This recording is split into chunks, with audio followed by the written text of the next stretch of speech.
As I said in my previous video, यहाँबाट चाहिँ पुरा बर्दाघाटको चाहिँ भ्यू देखिन्छ। यो चाहिँ सूर्य डाँडा हो। यहाँ देख्न सक्नुहुन्छ हजुरहरूले बर्दाघाटको चाहिँ पुरा भ्यू देखिन्छ। त्यसैगरी यहाँ पिङ पनि रहेको छ।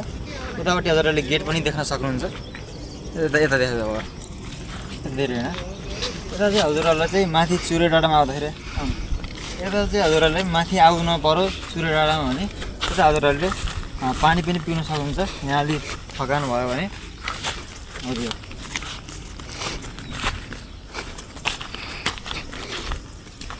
यो चाहिँ खाने पानी नै हो। हजुरहरूले मजासँग पिउन सक्नुहुन्छ। त्यसैगरी म देखाउँछु हजुरहरूलाई के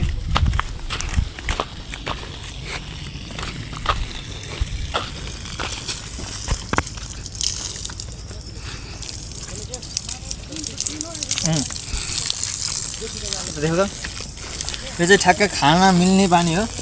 मिठो पनि छ। यहाँ पोखरीहरू छ त्यहाँ पनि देख्नु भइसक्यो। पोखरी पनि रहेको छ। त्यसै गरी अब यहाँ चाहिँ हजुरहरूलाई चाहिँ एक्सर्साइज गर्न मन लाग्यो यता देख्नु। हजुरहरूलाई चाहिँ एक्सर्साइज गर्न मन लाग्यो भने चाहिँ हजुरहरूले यहाँ आएर पनि एक्सर्साइज गर्न सक्नुहुन्छ। त्यहाँ दाइले चाहिँ यहाँ एउटा दाइले चाहिँ एक्सर्साइज पनि गरिराख्नु भएको छ। त्यसरी हजुरहरूले सूर्य डाँडामा विभिन्न कुराहरू देख्न सक्नुहुन्छ। यहाँ हजुरहरूले के छ त सूर्य डाँडामा भन्नुहुन्छ भने हामीले मैले देखाइरहेको छु हजुरहरूले। त्यहाँ एकचोटि पिङ पनि रहेको छ। त्यसै गरी त्यहाँबाट पुरा बर्दाघाटकै भ्यू देखिन्छ। मैले त्यो पनि हजुरलाई उताबाट देखाइसकेको छु। त्यसै त्यहाँबाट गेटबाट हजुरहरूले छिर्नुपर्ने हुन्छ। टिकट केही पनि लाग्दैन, फ्रीमा हो। एडभेन्चर गर्ने ठाउँ हो। मजासँग हजुरहरू आउन सक्नुहुन्छ र बर्दाघाटको भ्यू देख्न सक्नुहुन्छ। यो चाहिँ नलपरासीमा रहेको छ सूर्य डाँडा भनेपछि हजुरलाई थाहा हुन्छ। त्यहाँ सुरुमा तल एउटा रोड मेन रोडमा चाहिँ यतापट्टि साइडमा चाहिँ सूर्य डाँडाको बोर्ड लागेको छ। त्यहाँबाट छिर्नुपर्छ हजुरहरू। अनि यहाँ सिधै आउन सक्नुहुन्छ। यहाँ दाइले पनि जिम गरिराख्नु भएको छ। ट्र्याक्क यो यहाँ चाहिँ यो उठाएर एक्सर्साइज मस्त गर्न सक्नुहुन्छ है त हजुरहरूले। त्यसै गरी यहाँ बडी बिल्डर हुनुहुन्छ ए हेर्नु सक्नुहुन्छ है। यो हल्का यो र यो चाहिँ बराबर लगभग बराबरै गर्नु छ। यो अलिक लामो देखेर मात्रै हो।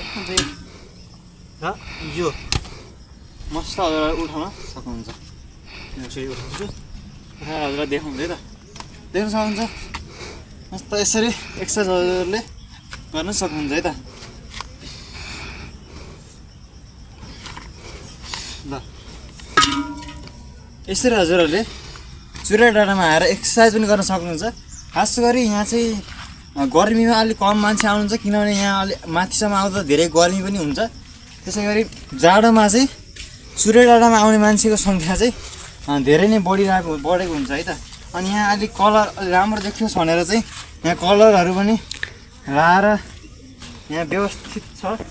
यहाँ विभिन्न कलरहरू लगाएको देख्न सक्नुहुन्छ। ढुङ्गा यो ढुङ्गा चाहिँ चप्केको छैन। यसलाई चाहिँ यसरी हटाउन पनि मिल्छ।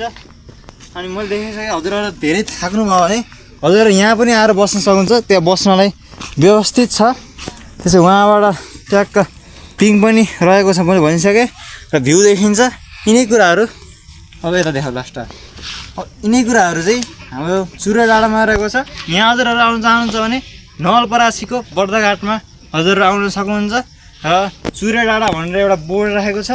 त्यो बोर्डबाट चाहिँ हजुरहरू त्यो बाटोबाट भित्र छिर्नुभयो भने हजुरहरू चाहिँ सूर्य डाँडामा मजाले पुग्नुहुन्छ। र यसरी हजुरहरूले यी भ्यूहरू चाहिँ हजुरहरूले देख्न सक्नुहुन्छ। सबैलाई स्वागत छ। आउन सक्नुहुन्छ सूर्य डाँडामा।